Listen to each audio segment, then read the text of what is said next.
Bonjour et bienvenue dans ce 12e cours sur Shara Bitachon. Aujourd'hui, on va analyser ensemble la 4e chose dont on a besoin pour pouvoir avoir une confiance complète en Hachem.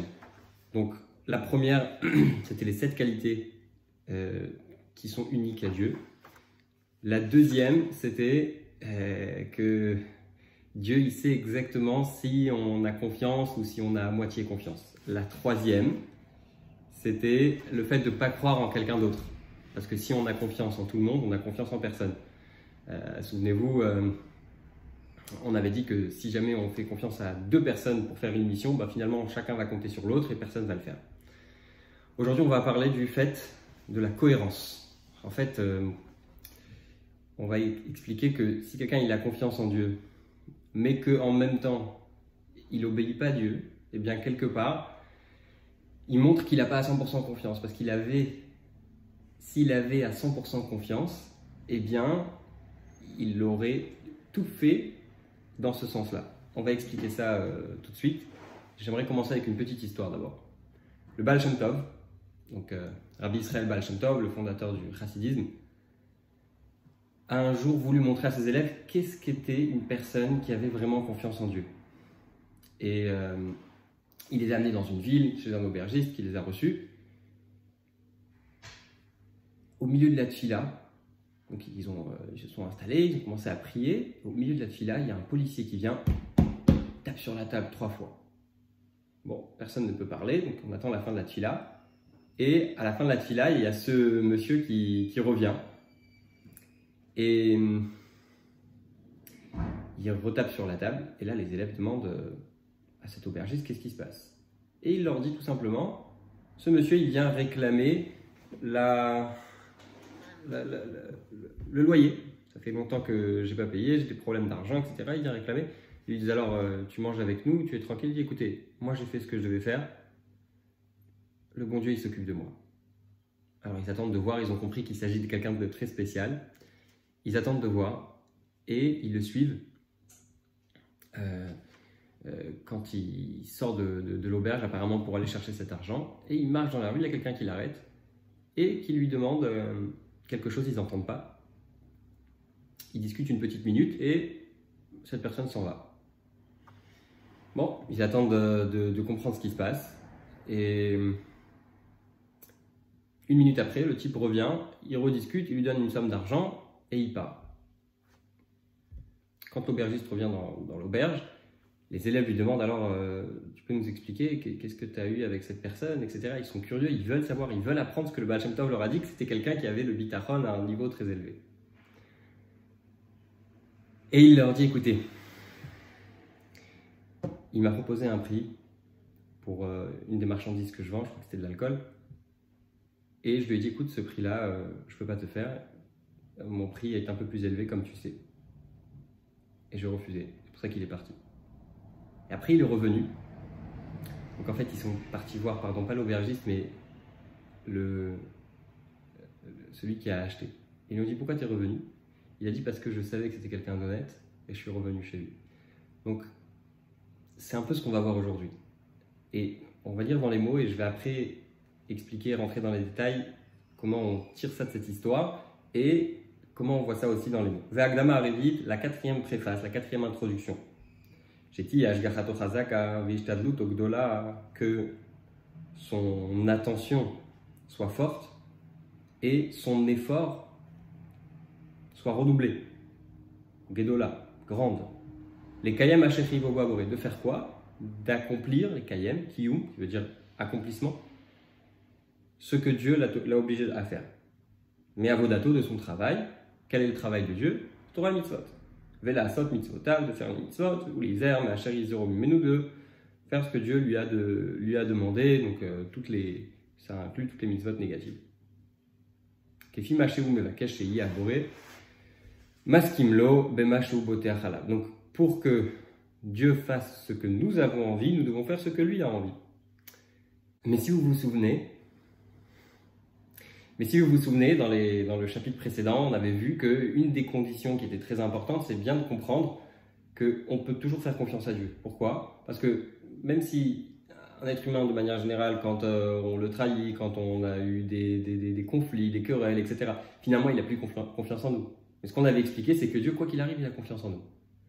Et on avait expliqué que c'était quelque chose de très important parce que s'il n'y a pas cette condition, quelque part, à chaque fois qu'on a fait une erreur, on se dit je ne peux plus avoir confiance en Dieu. Alors que là, on est en train de nous dire a priori le contraire. On est en train de nous dire qu'il faut en même temps faire Torah et Mitzvot. Alors, comment ça marche? D'un côté, on dit que quelqu'un qui faute, il peut quand même avoir confiance en Dieu. Et de l'autre côté, on nous dit que quand on lui demande, il faut aussi faire ce que lui nous demande. Alors, elle est où la balance? Ne vous inquiétez pas, on va expliquer tout ça. En réalité,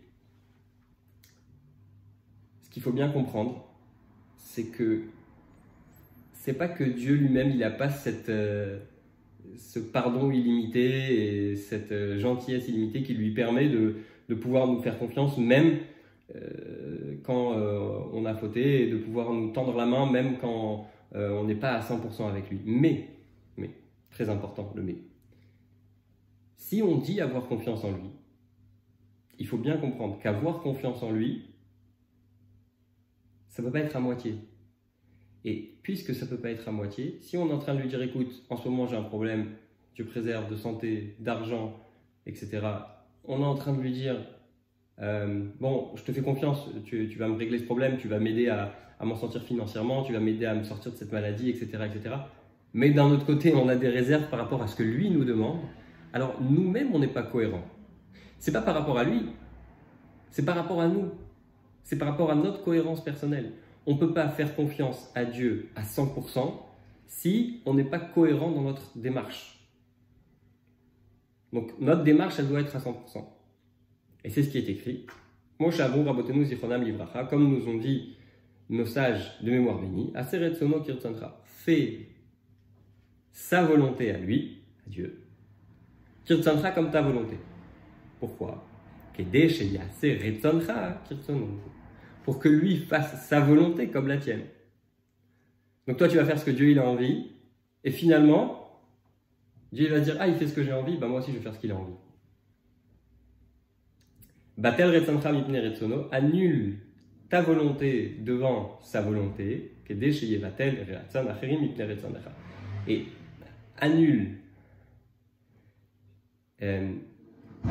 annule ta volonté devant la sienne pour que lui annule la volonté des autres devant la tienne. Ça veut dire que même quand il y a des gens qui te font du mal, pour que Dieu les empêche de te faire du mal, il faut que toi tu fasses sa volonté à lui. Et quoi qu'il arrive, Dieu fera ses comptes et s'occupera de nous et nous protégera. Vamarakatouf, juste, ça ne veut pas dire que Dieu va faire du mal forcément à ces gens-là, mais simplement va les empêcher de nous faire du mal à nous. Vamarakatouf, le pasuk nous dit, Betar Bachem va c'est top. Crois en Hachem et fais le bien.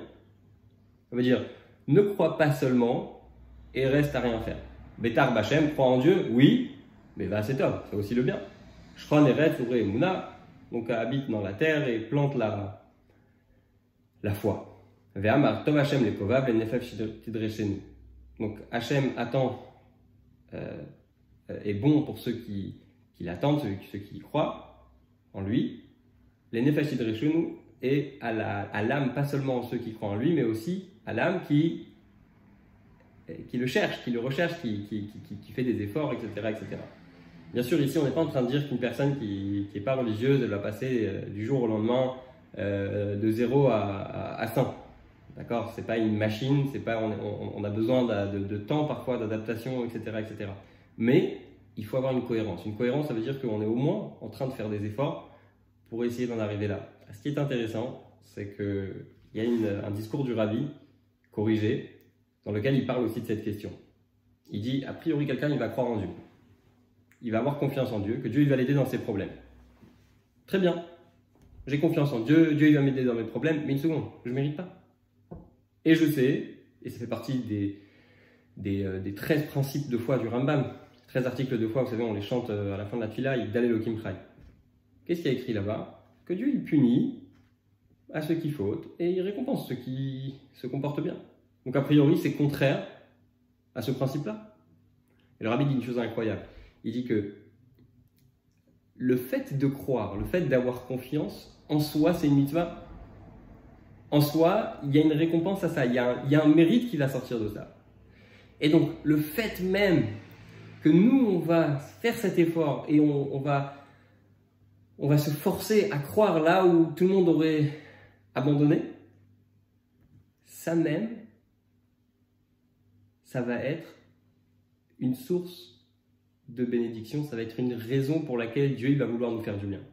Donc ça, c'est aussi une autre approche très intéressante, parce que des fois, on ne se sent pas légitime de demander quelque chose. Il y a du mal qui nous arrive et on se dit, bon, bah, finalement, on méritait bien que ça nous arrive. Et quand on regarde les choses avec ça, avec cette approche, on se dit, bah, je vais croire, je vais avoir confiance, et c'est cette confiance même qui va m'aider. Avalmi chez Iftar à laborer. Par contre, dit Rabbeinu Bechaï, celui qui croit en Dieu, Vehu, donc qui a confiance en Dieu, Vehu mamre oto, mais qui se rebelle contre lui, Kama usachal, Vekama dato chalusha, et combien il est bête, et combien son savoir est faible, va karato, et sa reconnaissance. Kiuroe, pourquoi est-ce que c'est bête de faire ça? Parce que cette personne-là,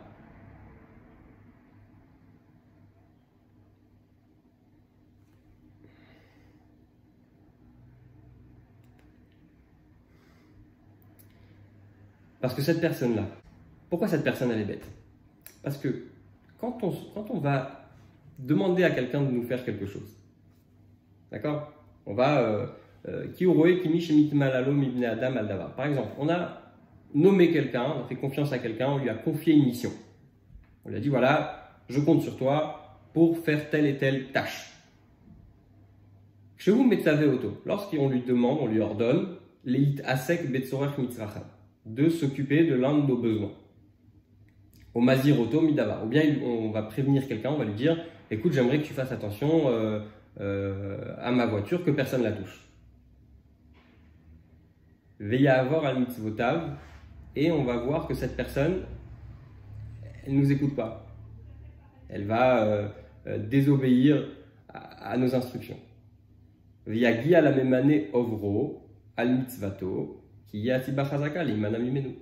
Ça va être la meilleure raison pour cette personne à qui on a donné notre confiance de ne plus lui faire confiance. Et à Sot Maché Batachalavu, on ne va plus lui donner des choses à faire. Kol Sheken, il dit à plus forte raison ici. Mi Shavar al-Chukei Elohim, quelqu'un qui a transgressé les règles d'Hachem, ou mitzvotav, c'est mitzvot, Asher Ya'ad Ve'id Aleem, sur lesquels Dieu a témoigné. C'est des choses qu'il a désignées par lesquelles on peut s'attacher à lui. Shekiye Tochelet Abotea Chalav Nirzava. Il est certain que si Dieu a donné une confiance à quelqu'un et que cette personne elle va pas respecter cette confiance, alors qu'est-ce qui se passe? Velo yiraoui leikare beshamotach belokim. Faites très attention à cette phrase. Qu'est-ce qu'il y a écrit? Velo yiraoui, c'est cette personne-là qui ne sera pas raoui, ça veut dire apte, leikare beshamotach belokim.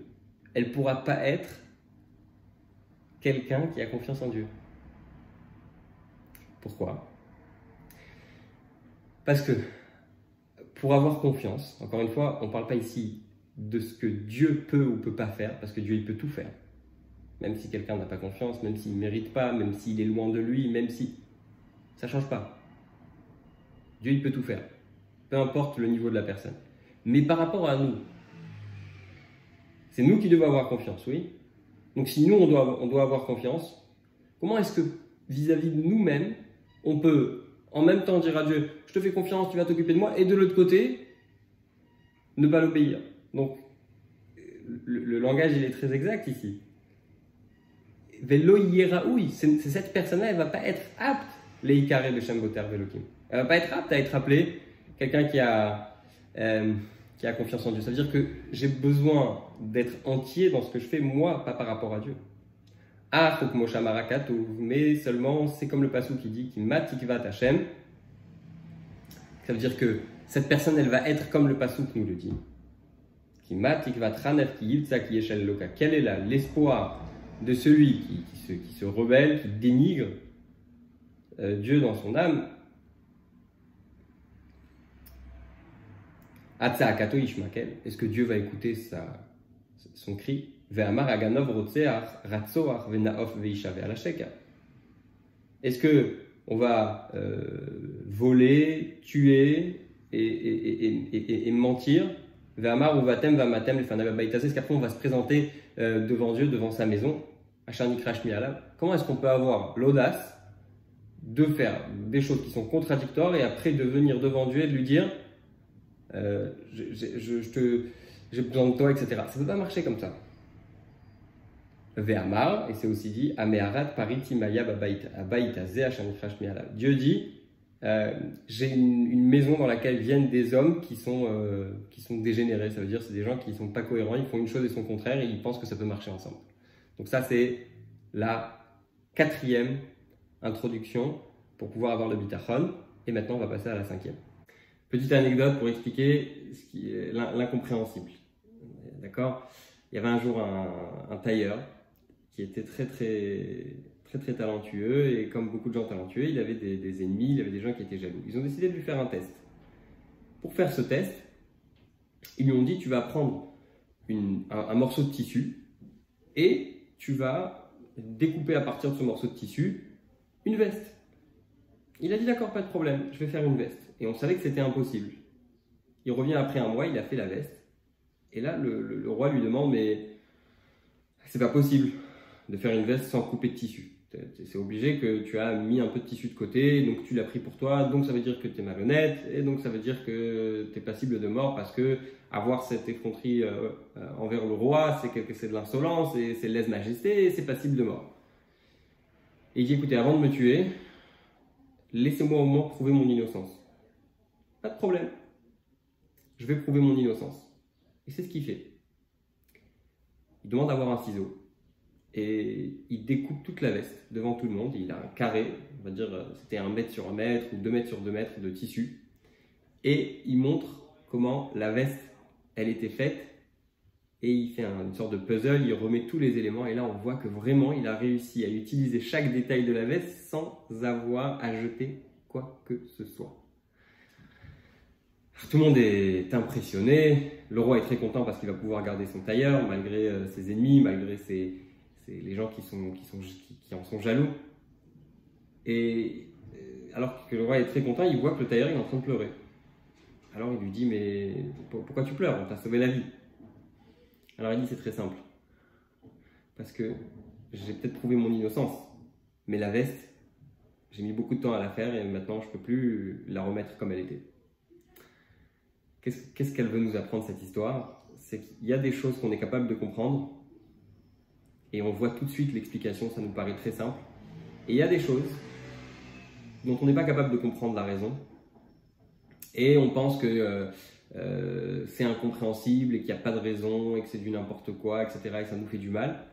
Eh bien en réalité, quand on réfléchit un petit peu et qu'on pense un petit peu à cette histoire, on va développer un peu cette idée aujourd'hui, on comprend qu'en fait, les choses qui sont incompréhensibles, si Dieu il devait nous l'expliquer quelque part, il devrait démonter le monde, si on peut s'exprimer comme ça. Donc, on va voir ça aujourd'hui, et c'est la 5e introduction pour pouvoir comprendre qu'est-ce que ça veut dire croire en Dieu, pour pouvoir vraiment avoir cette confiance en Dieu au plus profond de nous-mêmes. Donc, dans le PDF que vous avez reçu ou que vous avez en bas de cette vidéo, vous pouvez voir sur la page 2, Ve'akdama Hamishit, et la 5e préface, la 5e introduction, chez Ilbaer Etzlo, que ça devienne compréhensible pour lui, qui Ashlamat Advarim Amitrachim Baolamazé, toutes les choses qui se renouvellent dans ce monde. Vous savez, Dieu il a créé un monde, et puis après, avec le temps, même si Dieu il crée le monde à chaque instant, mais il y a toujours des choses qui se renouvellent, il y a de l'herbe qui pousse, il y a des arbres qui poussent, etc. etc. L'homme invente des choses. Les Achar Ayetira, donc après la création du monde, ou Bishne Dvarim, il y a 2 choses. 2 types de choses qui se font à partir de la création du monde. Echad, la première, Echad Mehem, la première d'entre elles, Xerot Abore Itale, Vechefzo Bitiatam et Boulavaya. Ce sont les décrets de Dieu et sa volonté que ces choses se créent. Ve'asheni, sibot ou mitsuim. Il y a des choses qui viennent à travers différentes raisons. D'accord? Rappelez-vous de la parabole. Il y a des choses qui viennent à travers différentes raisons, me'em krovim. Parmi ces raisons, il y a des choses qui sont proches, ou me'em rechogim. Et parmi ces raisons, il y a des choses qui sont lointaines. Ou me'em niglim, ou me'em nistarim. Il y a des choses qui sont dévoilées et des choses qui sont cachées.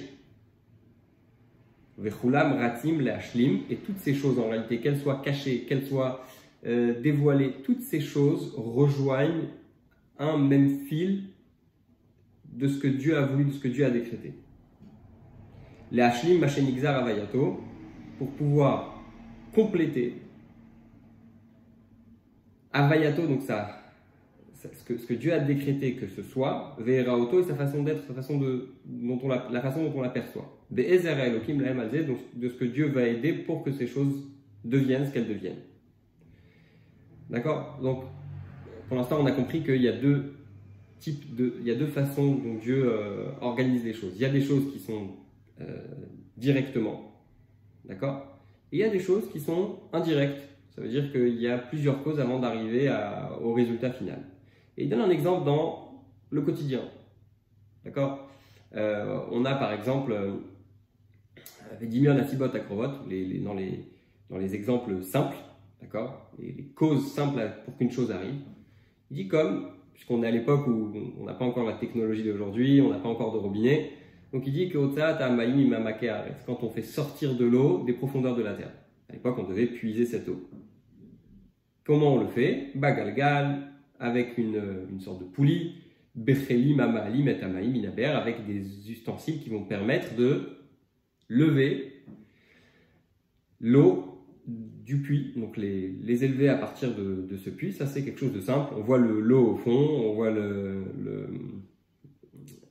l'ustensile et on sait que si quelqu'un a voulu prendre de l'eau, il a simplement mis l'ustensile au fond, il a tiré et l'eau, elle est là, elle était au fond, maintenant elle est dans nos mains. Ok, ça a l'air simple. C'est des choses qu'on est capable de percevoir. Ensuite, on a des choses un peu plus compliquées. Vous savez, des fois, on voit des choses dans la rue, des publicités par exemple, ou des nouvelles machines, des nouveaux systèmes.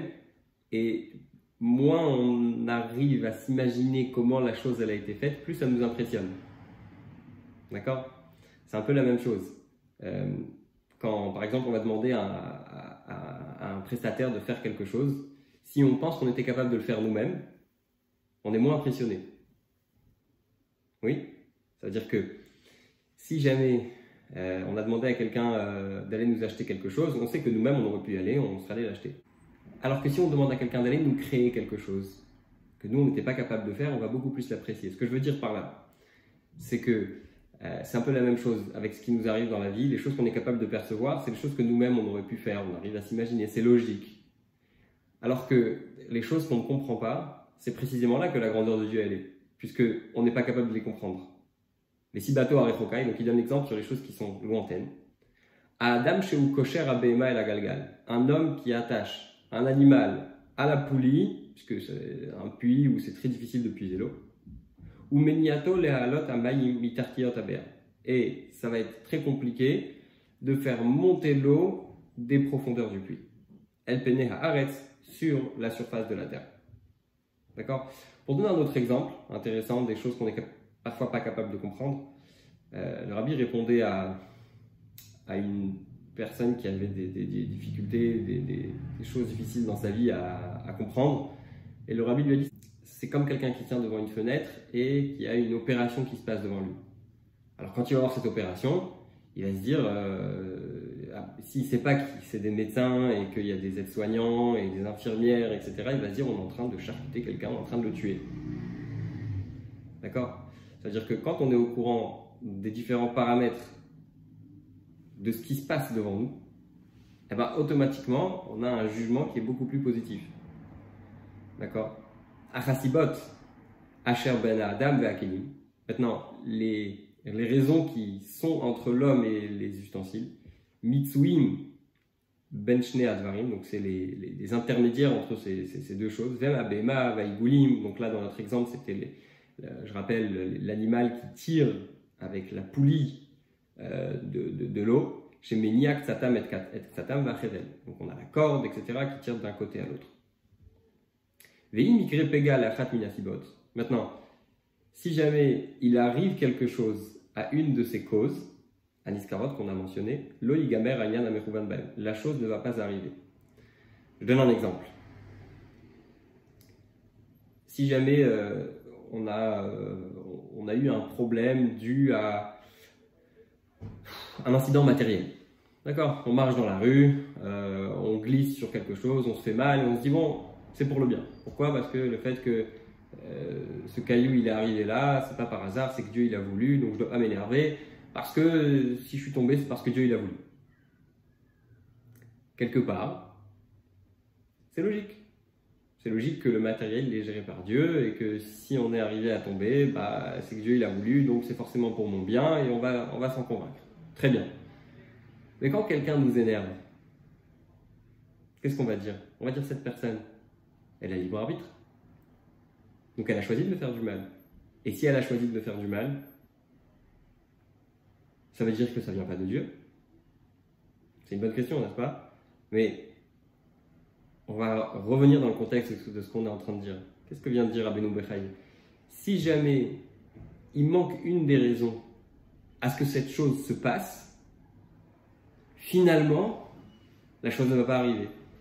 Donc ça veut dire que cette personne qu'on a en face de nous, si Dieu avait voulu l'en empêcher, d'accord, il aurait pu faire que cette personne aujourd'hui ne vienne pas au travail, que cette personne aujourd'hui ne soit pas en face de nous dans la rue, que cette personne aujourd'hui ne soit pas présente dans la même pièce que nous, etc., etc., etc. Donc finalement, même quand quelqu'un il veut nous faire du mal, c'est que Dieu l'en a décidé ainsi. Pourquoi? Parce que s'il avait voulu l'empêcher, il aurait pu l'empêcher. Donc si c'est arrivé, c'est forcément que Dieu il en a eu envie. Et qu'il y a une raison derrière ça. Et il dit la même chose.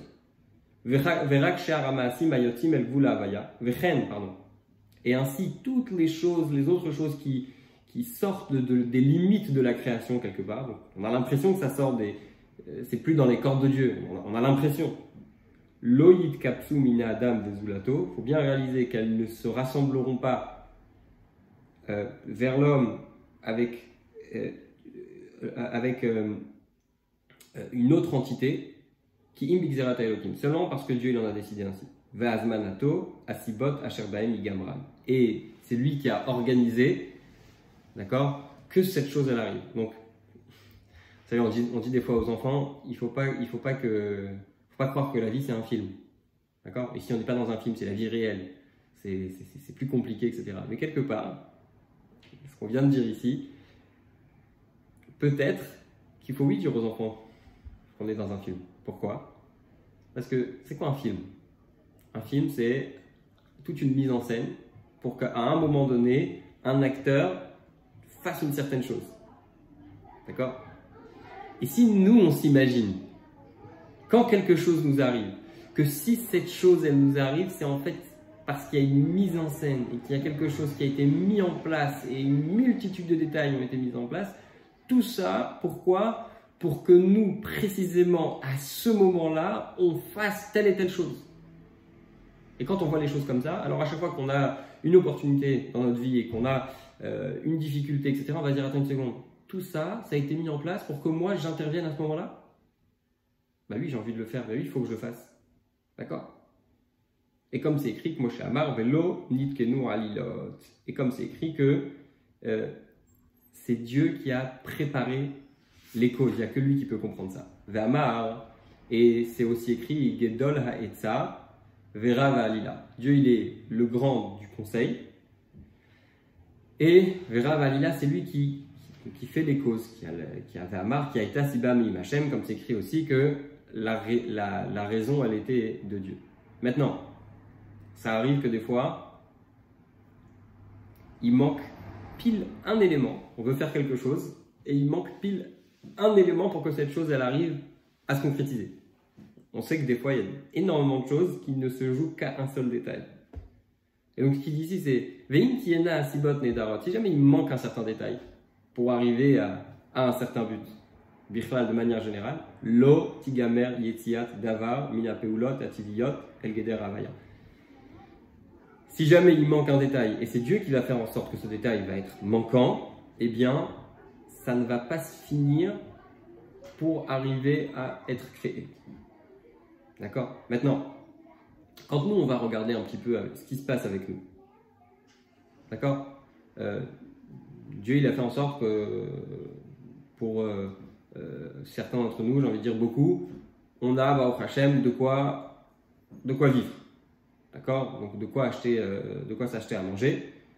Donc, quand on va regarder sur les besoins de l'homme, les sabev ou les galgal ligmarignana, quand nous, on doit arriver à notre propre but, on ne parle pas de but forcément compliqué, un but simple.